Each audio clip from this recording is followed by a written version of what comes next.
નમસ્કાર ખેડૂત મિત્રો, ખેડૂત પ્રયાસ ચેનલમાં આપનું સ્વાગત છે। આજે તારીખ 6 એપ્રિલ 2026 સવારના મહત્વના હવામાન સમાચાર। ચેનલમાં નવા હો તો સબસ્ક્રાઇબ કરી લેજો। હવામાન નિષ્ણાત અંબાલાલ પટેલે ગુજરાતના વાતાવરણને લઈને એક મહત્વપૂર્ણ આગાહી કરી છે, જે મુજબ રાજ્યના અનેક વિસ્તારોમાં આગામી દિવસોમાં હવામાનમાં મોટો પલટો જોવા મળશે। અંબાલાલ પટેલની આગાહી મુજબ 7 અને 8 એપ્રિલના રોજ ઉત્તર ગુજરાતના બનાસકાંઠા, હિંમતનગર અને પંચમહાલ જિલ્લાના વાતાવરણમાં પલટો આવવાની શક્યતા છે। આગાહી મુજબ અમદાવાદ, ગાંધીનગર, વડોદરા અને છોટાઉદેપુર જિલ્લાઓમાં પણ વાતાવરણ બદલાશે। આ ઉપરાંત દક્ષિણ ગુજરાત અને પશ્ચિમ સૌરાષ્ટ્રના ભાગોમાં પણ વાદળછાયું વાતાવરણ રહેશે।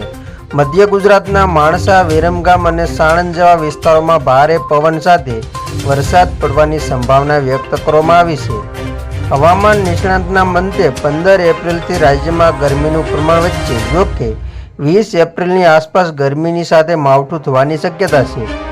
મે મહિનામાં હવામાન વધુ ઉગ્ર બનશે। 11 થી 20 મે દરમિયાન વાવાઝોડા અને ભારે પવન સાથે વરસાદ થવાની આગાહી કરવામાં આવી છે। આ ગાળામાં સમુદ્ર ગતિવિધિઓ પણ તેજ રહેશે। 17 મેના રોજ અરબ સાગરમાં અને 20 એપ્રિલથી જૂન દરમિયાન બંગાળની ખાડીમાં વાવાઝોડું સર્જાવાની શક્યતા છે। 8 જૂનથી દરિયામાં પવનોની દિશા બદલાશે અને 24 મેથી 24 જૂન વચ્ચે ચોમાસુ વરસાદની સંભાવના છે। ગુજરાતમાં છેલ્લા કેટલાક દિવસોથી વાતાવરણમાં આવેલા પલટાને કારણે ખેડૂતોની ચિંતામાં વધારો થયો છે। વેસ્ટર્ન ડિસ્ટર્બન્સ અને અરબ સાગરમાં સર્જાયેલા હાઈ લો પ્રેશરને કારણે રાજ્યના અનેક વિસ્તારોમાં 2 એપ્રિલથી માવઠાનો વરસાદ પડી રહ્યો છે, જેમાં કેટલાક સ્થળોએ 1 થી 1.5 ઇંચ જેટલો વરસાદ પડ્યો છે। હવામાન નિષ્ણાત પરેશ ગોસ્વામીના જણાવ્યા અનુસાર 6 એપ્રિલ અને 8 એપ્રિલના રોજ માવઠામાં 1 દિવસની રાહત મળશે।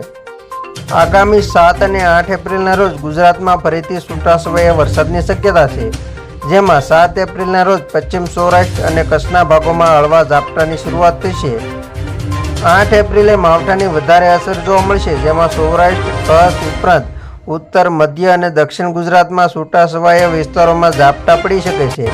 ખાસ વાત એ છે કે માવઠાનો આ રાઉન્ડ 2 થી 4 એપ્રિલની સરખામણીએ ઓછી તીવ્રતાવાળો રહેશે, જે બાદ 9 એપ્રિલથી અરબ સાગરમાં બનેલું હાઈ પ્રેશર નિષ્ક્રિય થઈ જશે અને પવનની દિશા પણ બદલાશે। પશ્ચિમના પવનોને બદલે ઉત્તર પૂર્વ દિશાના પવનો ફૂંકાશે, જેના કારણે 9 અને 10 એપ્રિલના રોજ વહેલી સવારે રાજ્યના કેટલાક ભાગોમાં સામાન્ય ઝાકળ જોવા મળશે। 9 એપ્રિલથી વાતાવરણ સંપૂર્ણપણે ચોખ્ખું થઈ જશે અને માવઠાનો ખતરો ટળી જશે।